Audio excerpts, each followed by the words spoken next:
All right, what's going on, everybody? Welcome to the live. If you don't know me, my name is Josh MacPherson. I am the head instructor of TST Prep, and I will be your TOEFL teacher today to talk about the TOEFL writing. Yay! So much fun. I know you're super excited to talk about writing. Probably not. Um, I know that it is tough. It's tough to write.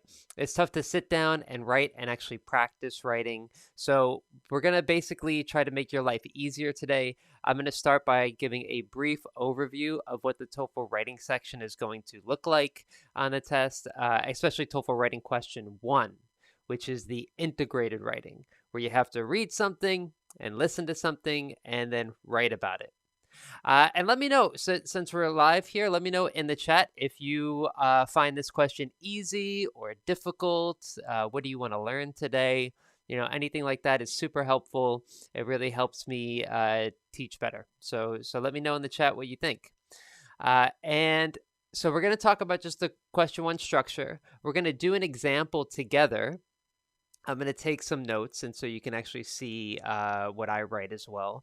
And we'll do that together. And then we'll look at some samples, some writing samples as well. So thank you, Moresha, saying hi. I appreciate it. It does help me to say hi in the chat. I'm sorry if I pronounced your name wrong, but thank you. Thank you so much. And Video Max Lives, good to be here. Thank you. Thank you for coming. I appreciate it. So let me get into the lesson. And actually, let me know where you guys are at. I'm in Japan, bright and early. Not bright, not too early. I guess 9:30 a.m. Let me know where you guys are at and what you're hoping to learn today. So I'm going to get right into my presentation, and let me change my screen here. And I'm too far ahead. Okay, let me go backwards. So TOEFL writing question 1, workshop. And let's talk about it a bit. So this is what the question will look like on test day. This is a screenshot from ETS's actual website, where you have a reading passage on the left, and then you will have to listen to a passage after this. The reading will disappear, and then you listen, and then you write. Let me ask you, when it's time to write, can you see this reading passage, or is it gone? Let me know what you think. Is this reading passage gone, or do you get to see it while you're writing? So the reading passage is on the left, and then you have to listen. There will be a timer. You have 3 minutes to read this, and you type in this blank space on the right here. Okay, so this is the grading criteria from ETS. Basically, I don't think it's so helpful, the grading criteria from ETS, because it's very general. You don't really know what to do with this information. I'll read a little bit of it. Basically, you need to show good reading and listening comprehension, which basically means that you include all of the important information from the reading and from the listening. The academic structure is it well organized? Like, do you have an introduction, a body, a conclusion? Does one idea naturally go into the next idea? The grammar and vocabulary is basically is what it sounds like. Do you use good grammar, good vocabulary? Do you have a large vocabulary? Are you using very simple words, or are you able to use a little bit trickier kind of vocabulary? And also grammar as well. Is it all like simple present and all really simple sentences, or do you use some not complicated but a little bit more sophisticated grammar? So that's the other part of this as well. And then general description, and my head is in the way. Let me move my head here. Where is my head gonna go? Let's put my head up here. The essay includes at least 4 paragraphs and over 225 words. We usually recommend that you write at least 250 words. And yeah, so you should write at least 250 words. And it should have probably at least 4 paragraphs, maybe even 5 paragraphs. And we'll talk about that more as we go. But that's the general description.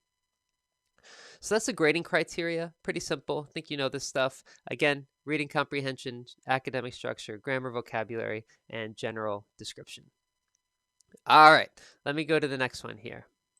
And so, yeah, again, my head is in the way. I don't know what to do with my head. In general, we're going to do an example pretty much right now. I want to just give you a little bit of advice before we actually do an example together, is to think like a reporter. And what I mean is that for this question, you're basically reporting information from the reading and from the listening. You're not doing so much of giving your opinion. That doesn't happen too much here. You're basically just giving information from the reading and listening. So you're reporting information. So think like a reporter. A reporter has to listen, they have to read, and then they have to report on what they heard and what they read. So think about that. All right. These are going to be your notes.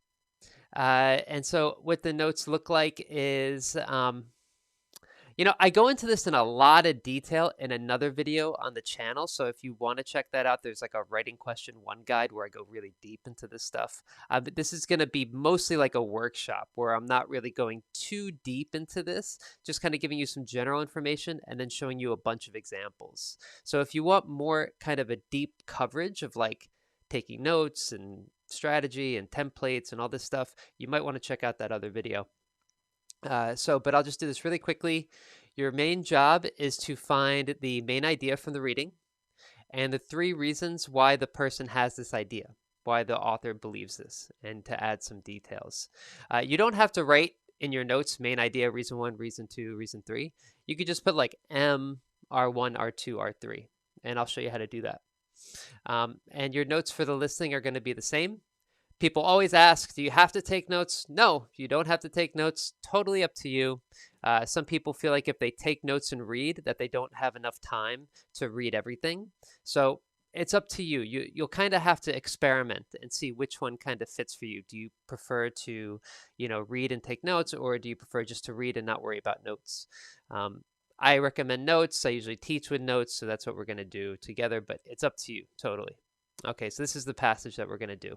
So I'm going to set it up. Now, before I do, I want to just thank everybody for coming. I have a couple people saying good evening from Brazil. Thank you. And hello in Colombia, Diana. Thank you for coming. And my pronunciation is going to be terrible, but Calais from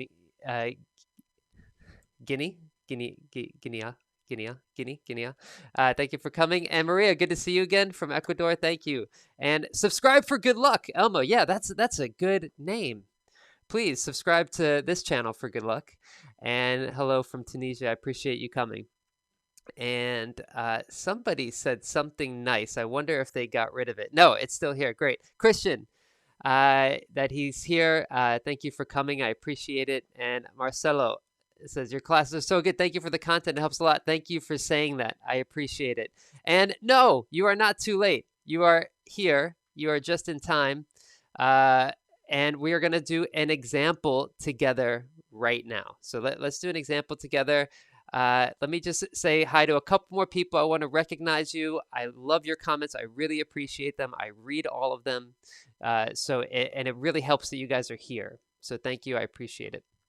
Now, what we're going to do together is we're going to do an example together right now.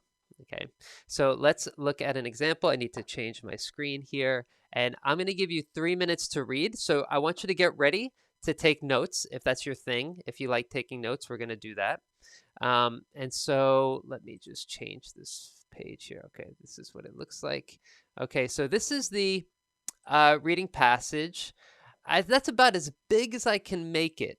Let me know if you can read that or if it's too small. Hopefully it's not too small. Maybe I can make it a tiny bit bigger. Let me see if I can make it. And I got to just play with this a little bit. Okay. The end is cut off. Yeah, I know. I gotta mess around with it. Almost. Come on. Okay. Wonder if I can. Maybe I can zoom here. Hold on one second. There we go. Okay, I just want to try to make this as big as possible so you can read it. And I think that's about as good as I can get it. Okay, so so here we go. You have 3 minutes to read this passage. I'm going to set a timer and just hold up my phone, I guess, because I didn't prepare a timer here. But so basically, you have 3 minutes. You should be taking notes, and you should be taking notes about the main idea and the 3 reasons for it. The main idea and the 3 reasons. And I got to set up my little notes as well. Okay, so let's do it. And I will set a timer. Actually, you know what? I got to change this. Sorry, 1 second. Yeah, here's the timer. And I got to make it bigger again. Okay. There we go. Okay. That should be good. Almost. Okay. So you can begin reading now.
Okay, so that's time.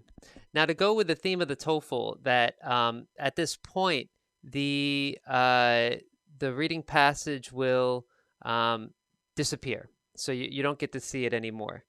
Now I had something set up. I wonder if I didn't do it. No, no, no. Yes, there it is. Okay, so um, so this is my notes, and I wanted to share. Of course, you can't. I know you can't read my notes. That's totally fine. They're ridiculous. I know. I apologize. But they're just for me. So you don't really need to be able to read my notes. I can read my notes kind of. So that's the most important thing. Now, Now, what's the reason why I'm taking notes? What's my goal when I'm taking notes? And what could be your goal when you're taking notes? I'm basically taking notes to prepare for the listening. Okay, so that's the whole thing. If you're not taking notes to prepare for the listening, then you don't have to take them. Uh, I asked this question before, but I didn't see an answer in the chat. Can you see the reading when you write? Can you see the reading when it's time to write? Does the reading come back? You can't see the reading when you listen. But when you write, you actually can see the reading again. So that's why people don't really feel like they need to take notes because you're going to see the reading again. It's not a big deal. And that's kind of true. Um, I use them and I recommend them to make the listening easier. Why? Because what should happen is that in the listening, the person in the listening should disagree. This is too high. Let me see if I can. Okay, should disagree with each of these points. So all three of these points mentioned in the reading passage should be spoken about during the listening. So the person who's doing the lecture should be arguing with each of these points. That's usually the structure of these integrated writing questions. Sometimes people say that they get a integrated writing where the speaker agrees with the reading. I don't see that very often. Actually, I don't see it at all, really. There's something they did a while ago, but I haven't seen it recently.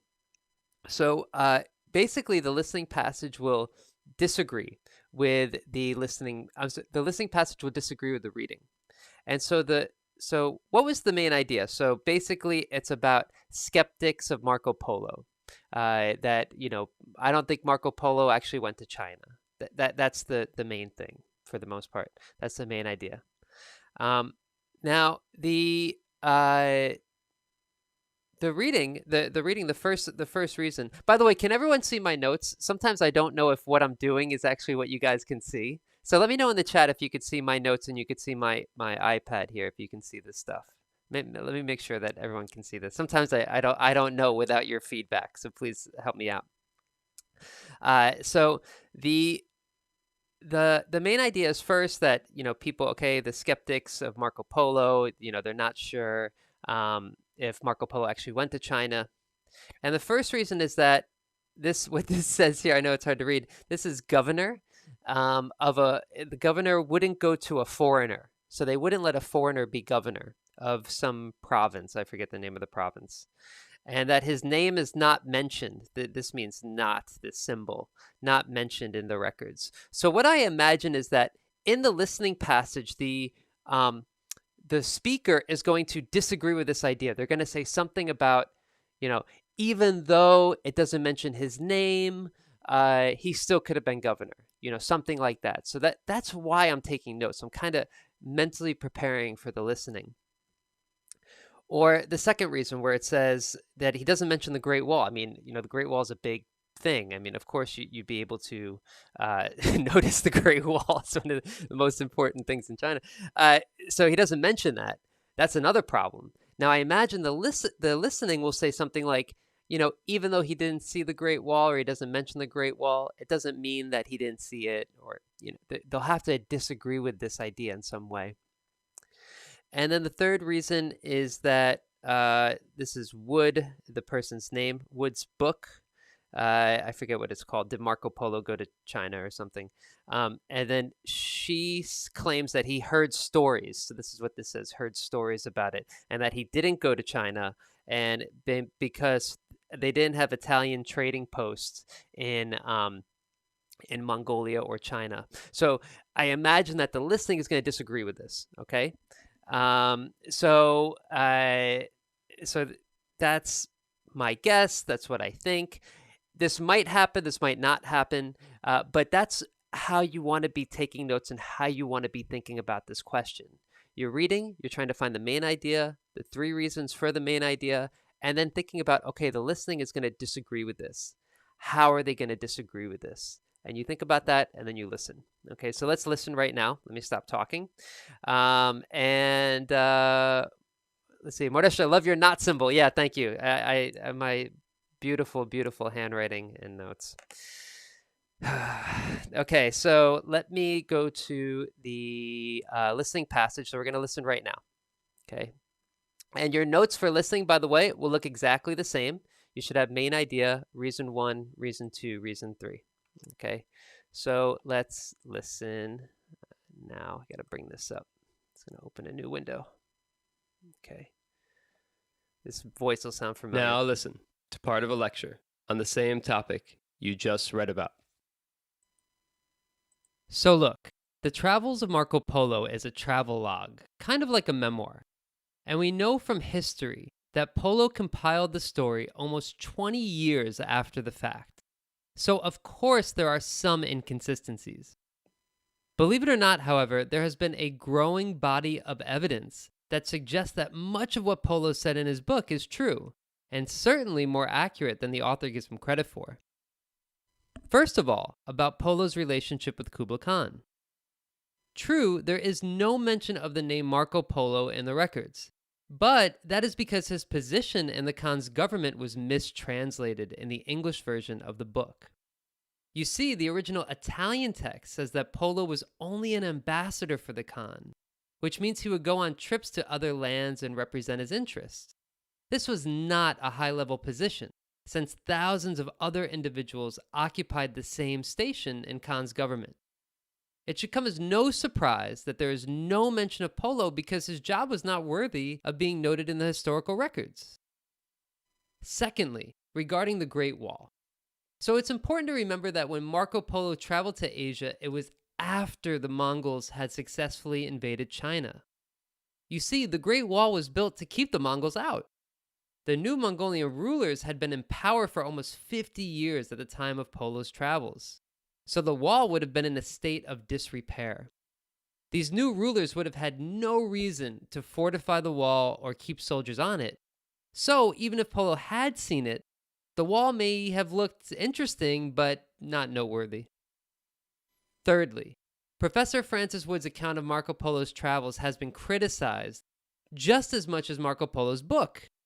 There's no evidence to support her claim that Polo ever visited libraries in Iran or Turkey. On top of that, some of the details in the travels of Marco Polo have been verified over the years. For example, Polo mentions a few dozen Nestorian churches in eastern China. These churches were actually found by archaeologists in 2012, thus confirming his story. It's important to note that no other surviving text from that time mentions the existence of these churches.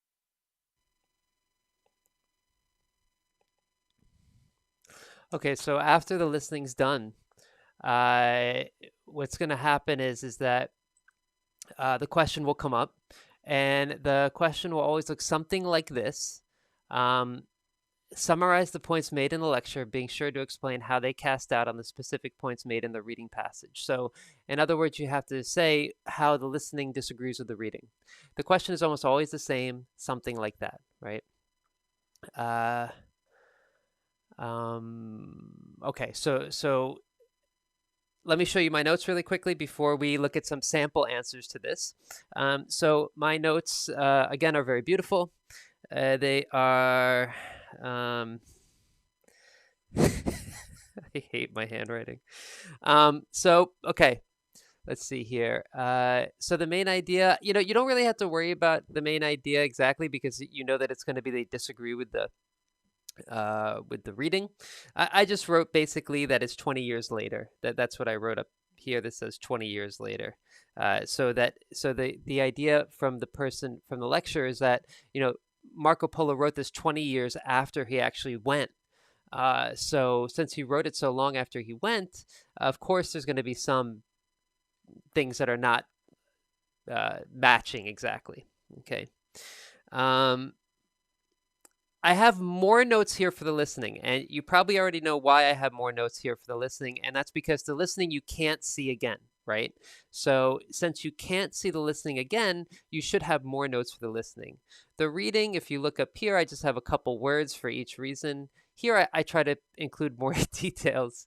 It just looks crazy. I know you can't read it, but I try to include a bit more details here from the listening because I'm going to need them when I write. and I can't see the reading. I'm sorry, I can't listen again while I'm writing, right? So that's why you should have more notes from the listening if you're going to take notes. So the first reason, so the person said in the reading that he was governor, and they would have mentioned that, right? So that he was governor, they would have mentioned that if that was so important. But then here in the listening, they say, well, this is actually mistranslated. He was an ambassador, not a governor, and so this is not a high level position, not a high level position, and it's not that important. So maybe they didn't say it because it's not so important. That's the first argument. Let me change the color. Red makes me sad. Let's make blue here. The second reason is that he doesn't mention the Great Wall. Okay, so doesn't mention the Great Wall. Well, why doesn't he mention the Great Wall? So here the reason is, well, it was after the Mongols invaded China and actually defeated China or took over China. And so it wasn't really that important for them to maintain the Great Wall. They were in power for 50 years. The wall was in a state of disrepair, and there was no reason to keep soldiers on it. You don't have to write as much as I do. If you didn't write everything, it's okay. Don't worry about it. But this is just what I wrote. The third reason, so in the listening was, what is it? Wood's book. Okay, sorry. Wood's book is that he just heard stories about China. He never went to China, and he just went to, and there was no Italian trading post in Mongolia or in China. The lecturer criticizes that there's no evidence for this, that he just heard stories in libraries. Nothing says that. There's no evidence that he went to Iran or Turkey. That he mentioned churches in Eastern China that was not mentioned anywhere else, and that were recently discovered in 2010, I think was what they said there. And no other text mentions this, right? So those are my notes. Let me know, did you write down the same thing? Was it too easy? Was it too difficult? What did you think about this integrated question? Now, just so you know, this question is not from ETS. This is a question that we made at TST Prep. There is, we do a lot of research to make sure that these are at a pretty good level and pretty much what you're going to see on test day. I would say this is a tiny bit easier, if I were to give an estimate, than what you would see on ETS. But for the most part, this is what it'll look like and what the question will feel like. So now let me go back to this part here. Is this where I want to be? No, this is not where I want to be. This is where I want to be. Okay, so what we're going to do next is, so this is the reading passage. We already looked at that. We don't need these. Okay. So yeah, so what we're going to do next is look at sample answers. I'm going to take this time right now to answer a couple questions that are in the chat, and also to ask you if you want to pause this video. You can actually pause it right now and write before you look at sample answers. If you're here on the live, don't go anywhere. I need students here. But yeah, if you want to write, you can. But we're gonna look at sample answers together right now. So I encourage you to write something. And also, I'm gonna promote TST Prep here. If you want feedback on your writing from a teacher, 10% off TST Prep-Josh. Basically, if you want to maximize the amount of your score, you should get feedback from a teacher. A lot of students, they rely on books, they rely on their own writing, they rely on their friends. Totally fine. You can do that and still score well. But if you're in a hurry, or if you don't want to waste any time, you really want to get a teacher to tell you exactly what to do. So go to tstprep.com and they'll help you, tell you exactly what you need to do. So I'm going to look at some sample answers now, but before I do, let me go to the questions here. So a couple here. Marcelo asks, is it right to say when two people disagree that they have antagonistic opinions? It makes sense. I would never say it. It sounds a little weird to me, so I wouldn't recommend it. But that's just my own personal preference. There's people have different opinions about this kind of stuff. But personally, I think that it sounds a little weird. I'd have to see it in a sentence. Um, Subham says, does the listening always go against the reading, or can there be cases where it doesn't? Um, some students do report that they have times where they have a passage that agrees with the reading, but I have never seen this. When I follow up with students about this, most students say that it didn't happen, that people either misinterpreted what they read. I would love to know if you get a integrated writing where somebody agrees, because I'm always doing research and I want to have up to date materials for students. So let me know if you do encounter something like that. But I haven't seen anything like that recently or had it confirmed. Um, let's see here. Sharma, my average number of words is about 320. This will carry too much. Well, I can't reduce it to less than 250. This is great. The more you write, the better for the most part. As long as your writing is not sloppy and that you're staying on topic, that's totally fine. Yeah, that's totally fine. Um, so Deanna mentions that in my case, it's quite difficult to understand detail information. I'm not sure what you mean exactly, but um, what I would recommend is that for the most part, you should try to understand the gist first, like the main idea, and then worry about the little details later. If you're having trouble writing down notes and figuring out what detail is most important, you might want to work with a teacher. But usually, when students have trouble taking notes and figuring out what to write, I usually recommend that you start small. Just try to write one important detail from the passage. Seriously, just one, and see how that works for you. Next time you practice, try to write 2 or 3. So just take it small and one step at a time if you're having trouble like that. And yeah, which one is easier is more difficult. And Modesha brings up a good point that I kind of agree with, that it depends on the topic. History might be easy, but economy and things like that are, a bit more difficult. So yeah, so it depends on the topic, how easy or difficult it might be for you. All right, let's look at some samples. Let me go back to this page here. Okay, so I'm probably not going to read the whole essay for each person. I have 4 essays here, but I'll do maybe a paragraph for each one. This is a kind of like general template. The reason I'm sharing this is just to give you a kind of idea of the structure that I'm looking for.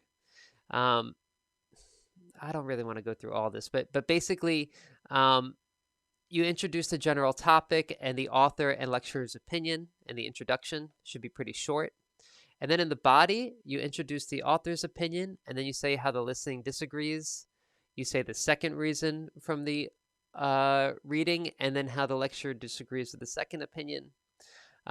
The author's third reason and opinion, and how the listening disagrees. In general, in the body, you should have about 1 sentence from the reading and 2 from the listening. So you should have a bit more from the listening than from the reading. And again, that's because you have to listen and write, and you don't see the listening again, but you can see the reading again. So all the reading information is there, but the listening isn't. So, that does contribute to your score, that you want to include more details from the listening if possible. This is, by the way, this is one template. There are other templates. There's some teachers I talk to that tell you to only write about the listening, some that tell you to write 1 paragraph about the reading and 1 paragraph about the listening. This is the way I teach it. There's more than one way to get a high score. It's just the way I teach it. Okay, so this is from Ahmed. We'll read his first paragraph here. Okay, and I'm not going to correct every tiny thing. So that's something to keep in mind when you're getting feedback, is that when you're checking your writing, you really want to focus on a couple things to improve, and not every tiny little thing. Some people like every tiny little thing. It's really up to you, but this is just what I recommend. Also, one thing I will compliment this student on is that he didn't use spell check, because just by me having spell check, I can immediately see a couple problems, like the way he spells merchant and things like that. Let me put, I'll put suggesting mode so he can see what I put. Okay, yeah, so it should be merchant instead of that, and I could just do these really quickly and easily. Instead of tarvel, should be travel. Now, this is why editing is really important, because these are the kind of mistakes that you might be able to find relatively quickly if you have enough time to go back and edit. When you're doing the TOEFL writing, it's the last section, you're tired, you want to go home. A lot of times after you write an essay, you're like, all right, next, or all right, see ya, I want to go home. So what we're going to do instead is that take your time, reread what you wrote, and try to correct some of these little typos that you find.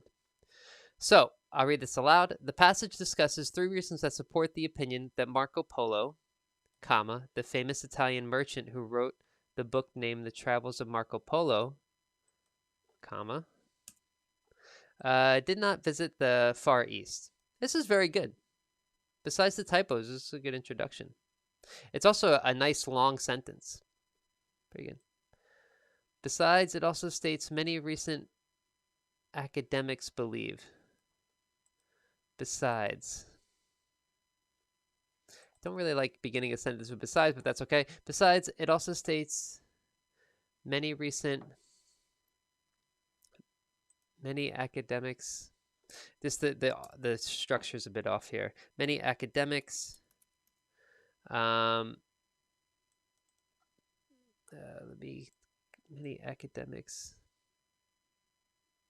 Many academics currently believe that Marco lied about most of the data. So data is usually for like computing stuff. So I would say most of the information. When you're talking about history and stuff, we wouldn't say data, we'd say information. Most of the information he stated in his book. The professor states that the passage, just one thing to note here, this is not a big deal, but I just want to show you, he put stated here and then he put states here again. This is fine, but if you do that a lot, if you start saying state, over and over and over again, it's going to start hurting your score. So that's something that we have to think about with your vocabulary, that you don't want to repeat the same thing too much.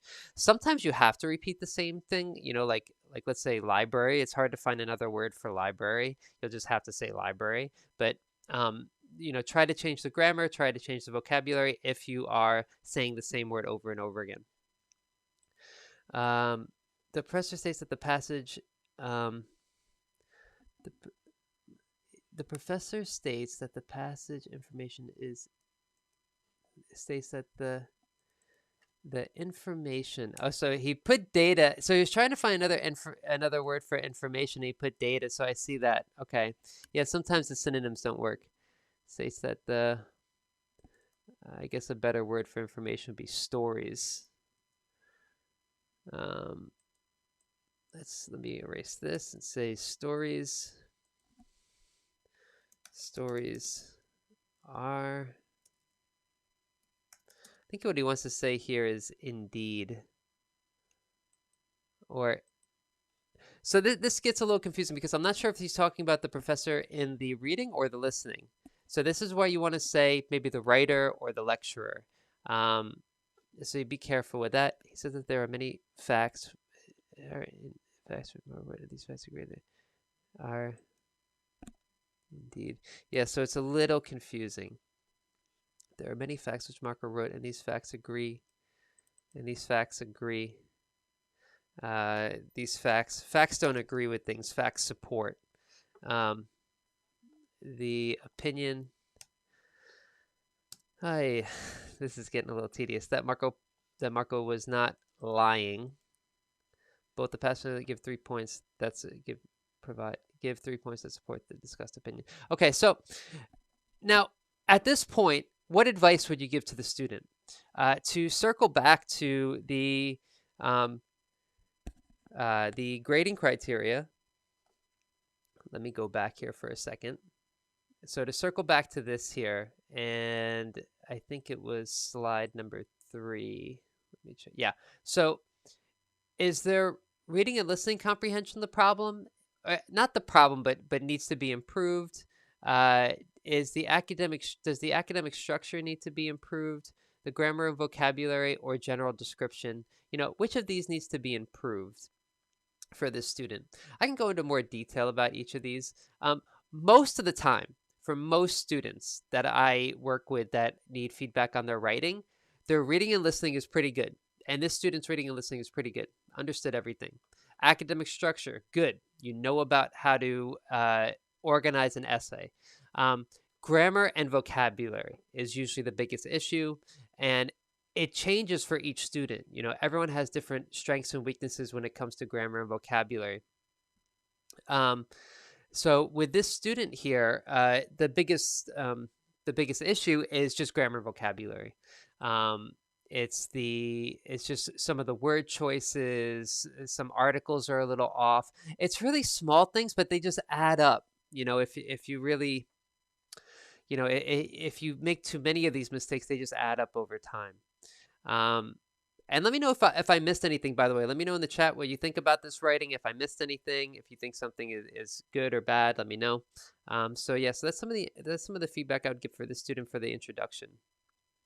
Let me go to sample number 2 here, and I'm gonna look at her first body. I think it's a her. Yeah, this is Elizabeth. Okay, so there's some things that you just put into. So to give you some advice when you're grading your own writing, definitely turn spell check off. No doubt, turn spell check off. So I love that these two students didn't have spell check on, because they could see these issues and they would correct it. But on the TOEFL, you cannot use spell check. It's not there. So you have to get used to this. So this is great. So when you're grading your own writing, if you can't work with a teacher, when you're grading your own writing, after you write without spell check, put it in a grammar checker or whatever, spelling checker, grammar checker, make those edits. And then also, see what you can improve. See if you have a friend, or of course a teacher is what I usually recommend, but any way that you can get feedback on your writing, that you can learn what you need to improve. It's very important. So let's see here. We're going to look at this paragraph here. Okay. If you notice, her introduction is pretty short compared to Ahmed up here. His introduction is pretty long. So this is fine. The introduction can be really short. I know some teachers to say you really only need 1 or 2 sentences. So short introduction is fine. Begins by stating, so it needs the ing here, that Marco's job position, so grammar checker's doing a pretty good job, didn't allow him to travel. He had a close, first if you say that Marco's job didn't allow him to, he had a close relation with the grandson of the emperor, but there was no proof of any record of Polo's travels. So proof, now the reason why they said were, maybe because proof, but proof is an uncountable. There is no proof. You can't say there are no proof. Same thing as like evidence. There is no evidence, not there are no evidence. So be careful with those uncountable nouns. I have a document. I think I linked to it in the description to this video. I wonder if I can throw it in the chat really quickly. No, I can't right now. But if you look at the description of this video, there's a link to a TOEFL writing guide, and I believe it has some popular uncountable nouns, and evidence is one of them. So you need singular if you see this uncountable noun here, like proof. But there is no proof of any record of Polo's travels. So I wanted to say something. One thing about reading and listening comprehension that might hurt the student is that the student said he had a close relation. I'm sorry, no, the first one. The author begins by stating that Marco's job position didn't allow him to travel. Is that true? Did they say that? I want to look. I don't remember them saying that he had a job position that he couldn't travel, but maybe I'm wrong. Let me see here. His close relationship was appointed the governor to a foreigner. Yeah, so I don't think this is mentioned. This is a big problem. Okay, so if you say some piece of information that isn't in the reading or listening, that's a problem. And that's the first thing that I would say to the student, that actually wasn't said. So you got to be careful with that. I like this vocabulary. The professor rebuts this claim. This is a good word. Instead of saying disagree, rebuts. He elaborates, another good word. Instead of saying says elaborates. Great. He elaborates that this is that it is true there were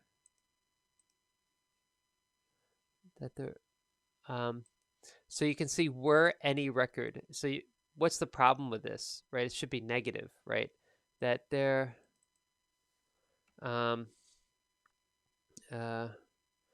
were, let's say, were no records. I don't know if we want to make plural on that. Let's make it plural. There were no records of polo. Don't say this is because. Just say because. This is almost always unnecessary when it's followed by because. Just say because. No. Hold on. Because. I spelled it wrong.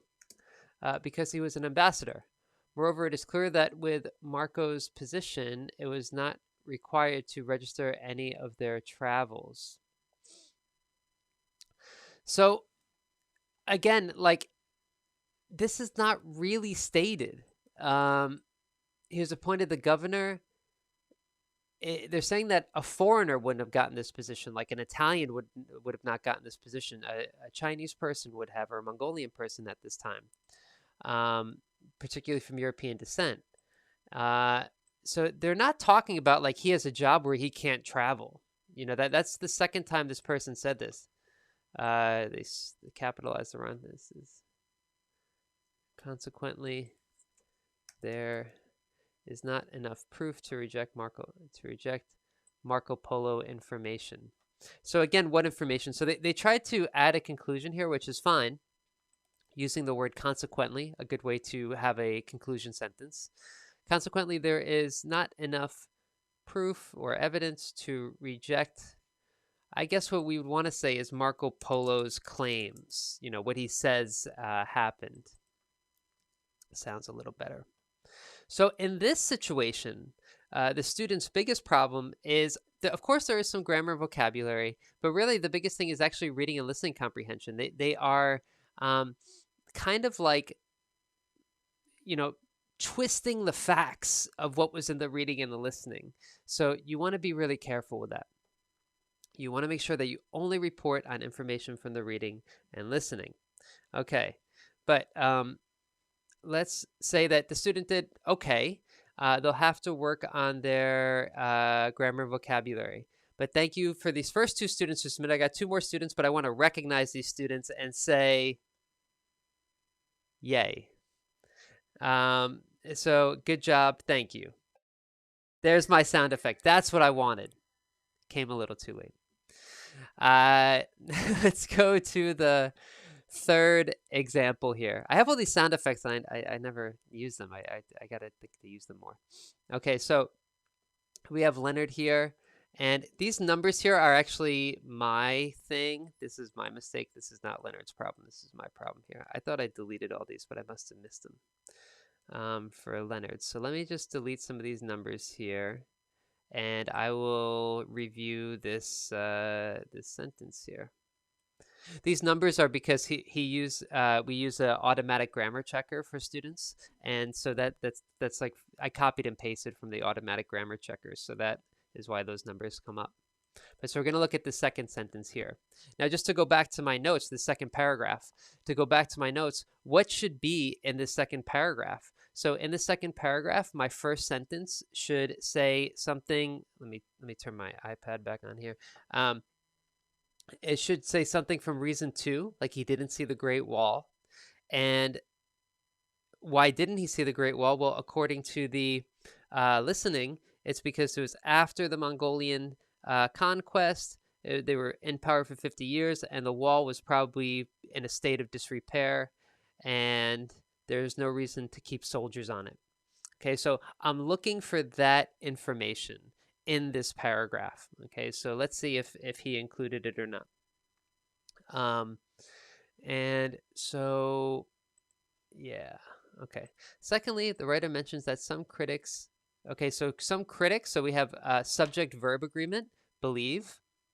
Now this is something, let me go back to suggesting here. This is something that I think if you take the time to edit, you would really find this, okay? So you definitely want to take the time to edit this information, look at your writing, take a breath before you walk out of the TOEFL, or you're at home, if you're taking the home edition, before you finish the home edition or before you walk out of the test center, you should really check your writing, edit it.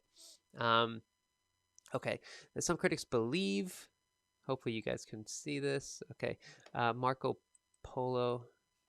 I mentioned that some critics believe Marco Polo has gone to the northern, but how is possible for him not to mention? Okay, so this sounds a little awkward, right? So let me read it aloud and just listen.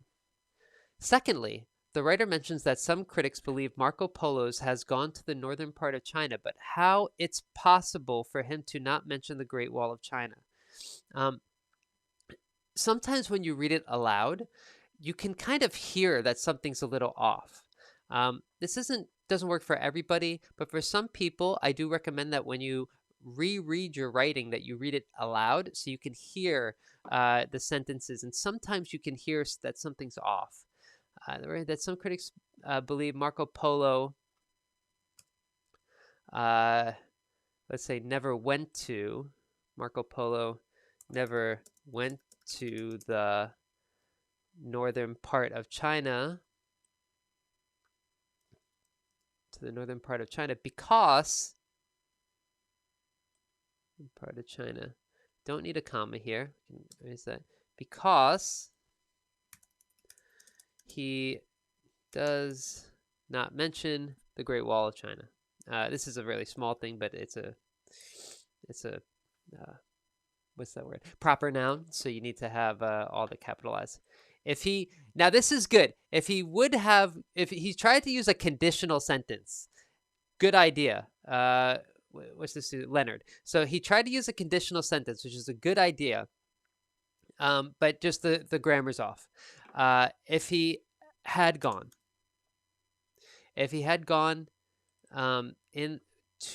you go to someplace. If he had gone to that region, he would surely have, you need present perfect in the second part, have visited. He would surely have visited this enormous monument. Tricky grammar here. If he had gone to that region, comma. But if you can nail it, if you can give a conditional sentence and you can use it well, do it, because it is hard to use a conditional sentence and to have, good grammar and vocabulary when you use it. If you feel comfortable with conditional sentences, use it. The reason is because they're hard to write, and the automatic checker, e-rater in TOEFL, looks for more sophisticated grammar, and that is more sophisticated grammar. The lecturer argues that in that time, Mongols had already invaded China, and since the monument was in a disrepair state, the phrasing is a little off. What they said in the passage and what the correct phrasing is in a state of disrepair. How do I? And since mine was in a state of disrepair, I spelled disrepair wrong. State of. You guys got to tell me these things. There was no reason to visit it because it was not an important monument. Okay. One little piece of advice. I try not to use the same word in one sentence, monument. If you have the same word in the same sentence, try to rewrite it. It's not a big deal, but usually it means that there's something that could be tweaked to make it a better sentence. Another thing I want to ask you bring up, some people ask, does it matter if you use the same vocabulary from the listening passage or reading passage in your writing? First, definitely in the reading passage, you don't want to copy what you see in the reading. That is not so helpful. The listening is not as big of a deal because it means that you took good notes. So saying a state of disrepair means that you heard that, you wrote it down, and you tried to report on it. So it's not as important for the listening. You can reword and rewrite certain things that you heard, even copy a couple things. But the reading, no, you don't want to copy exactly what's written. All right. So I see some people writing comments in the chat and some questions. I'm going to get to them at the end. Definitely write them down. This is going to be the last paragraph that we're going to look at, and I will answer the questions after this. This is from Sadish, and thank you for submitting it. This is the last paragraph, the last body paragraph. Doesn't have a conclusion. And I'll talk about the conclusion in a second. So this is the last paragraph. Again, going back to our notes, what I'm looking for here is the third reason, which is in the reading that in Wood's book, Marco Polo Just Heard Stories. Okay, this is what I'm looking at here. Let me change the color to green. And that in the listing, this is criticized. There's no evidence for it. And Polo even talks about churches in Eastern China, and they weren't in any other text. So let's see if this student included that or not. All right. Where am I? Here I am. Okay. So, lastly, the passage proposes that attackers believe that... So he says attackers instead of... So this is a kind of interesting word. I would just say critics. Attackers kind of sounds like a criminal, like gonna beat you up or something, and take your wallet. It's okay for academics. Somebody attacks your opinion, but I don't know. It's a little strong. You could say it, but I would say critics believe that Polo did not go to China at all. But his book about Asia traveling. We would say about traveling in Asia.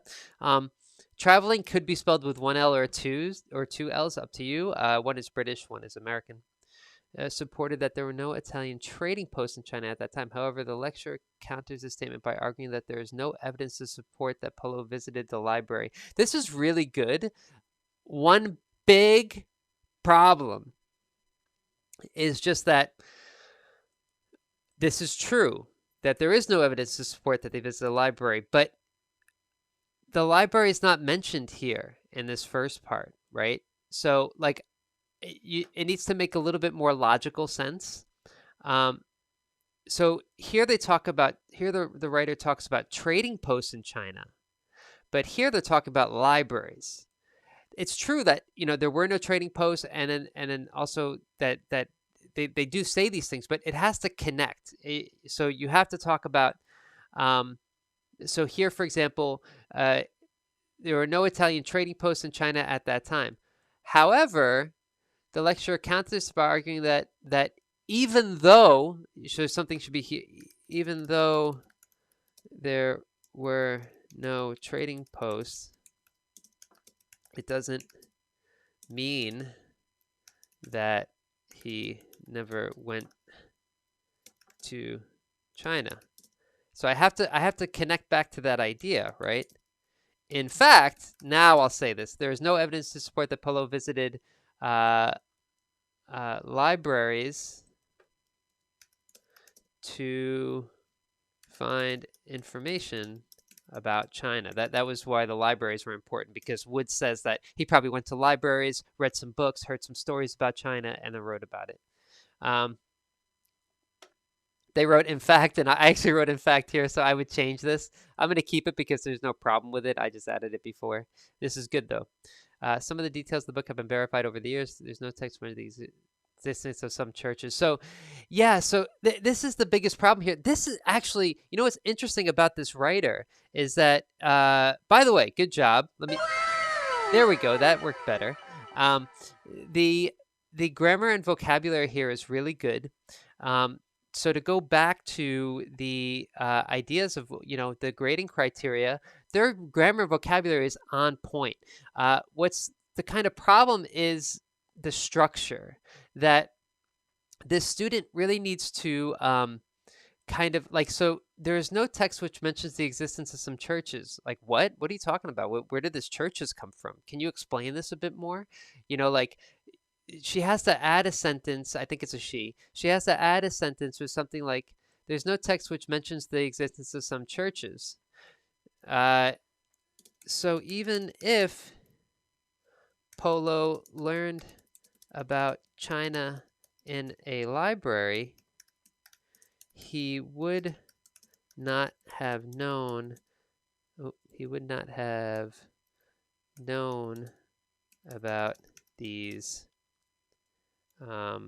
places of worship. Places of worship is like a fancy way to say church or mosque or synagogue. Known about these places of worship. So I have to explain why this is important, so that you need to add that context here. So that's what the student is kind of missing, is that structure. So that's the kind of missing piece. To sum up with a conclusion here. By the way, if you're reading this and you're thinking, wow, my writing is not even close to this, it's okay. It's okay. You can do this. I know you can do it. I'm showing you, people who are willing to submit their writing to me for me to share it on YouTube, are probably people who are pretty confident in their writing. I saw somebody leave a comment on our YouTube channel. I'm going to talk about the conclusion in a minute, but I just want to bolster your confidence for a second. Somebody left a comment on YouTube that said something like, I like your videos, but I hate reading the comments because the comments all have these amazing test scores and they make me feel not so great. And I love when people share their scores and say thank you. I mean, it means the world to me. But at the same time, I want you guys to know that you really can do this, that the people who share their scores usually share very high scores. And the people who, score well, but it's not like really high, are a bit more shy about it because it doesn't feel like, the best possible score, Don't worry about that. There's a lot of different ways to score well. I mean, an 80 is a great score. It all depends on you and where you're at. Don't worry too much about if this feels like it's too difficult or you can never write like this or you can't score as well as other people. You definitely can. Don't worry about it. These are just examples for you to learn from. Okay. So let me go back. Let me just share the conclusion really quickly. Conclusion is not necessary. You can have it if you want. This is kind of like a template. To sum up, both the writer and professor hold conflicting views about. This is the template here, this like little sentence. And then you say the topic, whether or not Marco Polo traveled to China. That's the only unique sentence. It's clear that they will have trouble finding common ground on this issue. So that's the only unique part of this, is about whether or not Marco Polo traveled to China. Everything else is a template. So you only have to say a sentence or two as a conclusion. Not necessary, but you can do that if you want.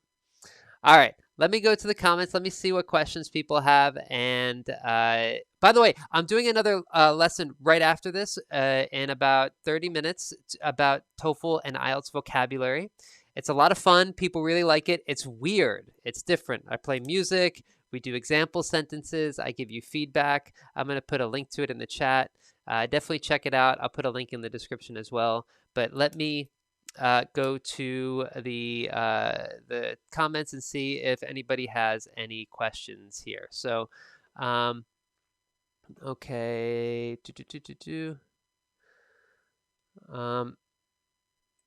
So I'm learning. Somebody. Oh, I don't know. Something's wrong with this. I have to play with this a little bit. Hold on. Give me 1 second. Let me play with this and see if I can figure something out here. I wonder if I can put the comments. Sorry. Let me play for 1 second. Let me see if I can put this. I don't think I can.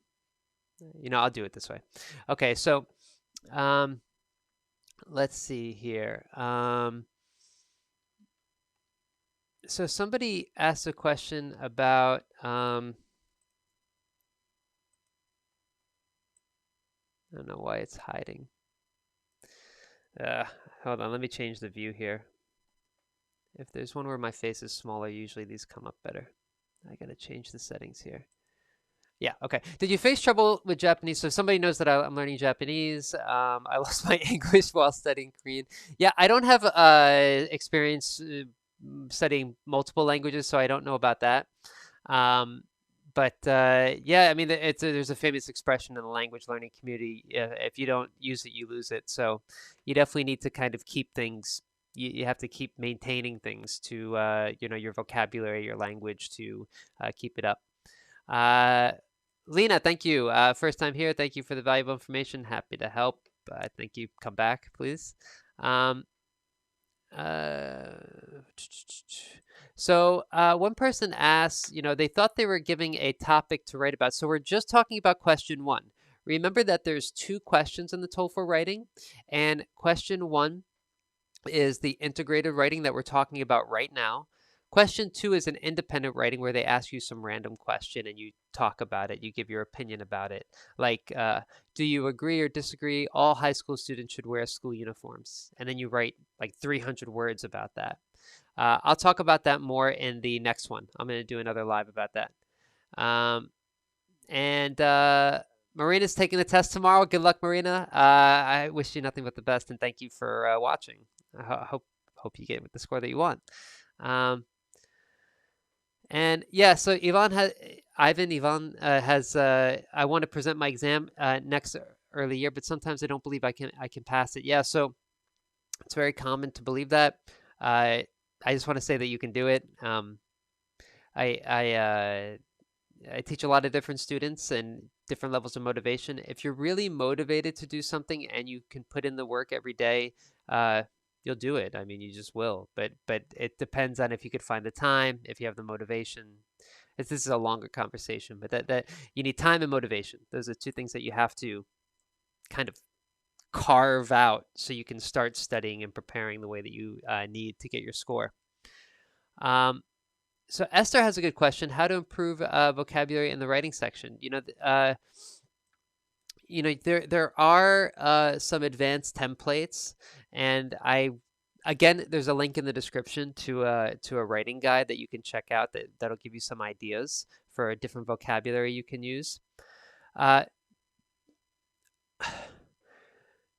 Vocabulary is a big topic. I'm going to actually talk about it a lot more in my other channel, the live lesson that's going to come after this.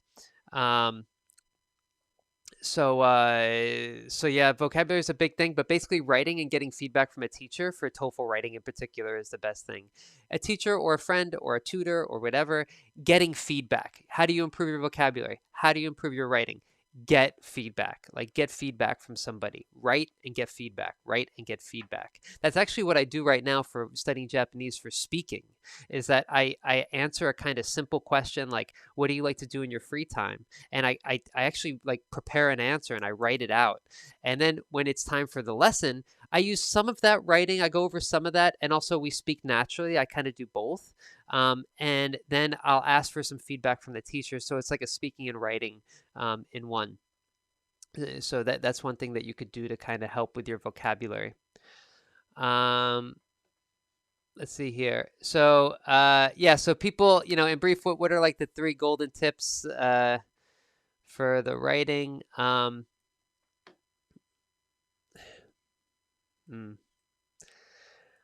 I don't know. I'm sure I have like a top tips thing somewhere, but 3 golden tips for writing. It depends if the tips are for writing, like practicing at home, or writing like actually on the test.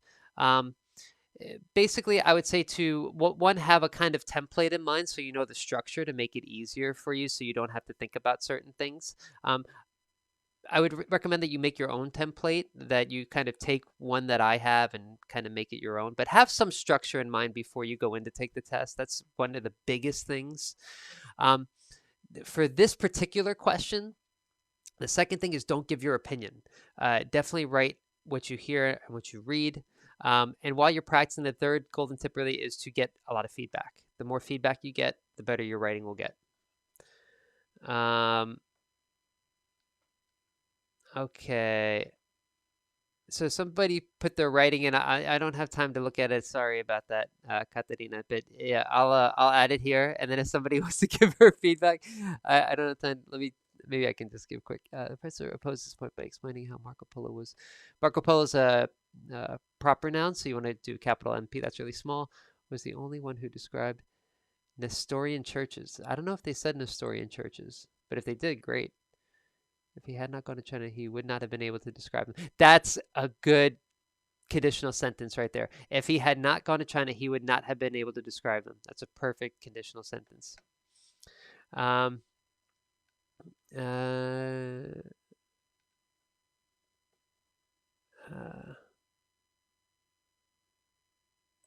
so one person said using very common templates already doesn't help to score high. You know, templates by themselves don't help you score high. Templates help give you a structure. And then you could use some templates, like I have a video about advanced templates that have some more sophisticated vocabulary. And that'll help you, instead of saying like the author says that, the author elaborates on. That's a really small but helpful way to improve your score by trying to find some different synonyms that are a little bit more that are a little bit less common that can help improve your score. That's the idea behind the advanced templates, is that they give you some vocabulary, some grammar that is better than a simple template. Okay. Subversia, thank you for coming.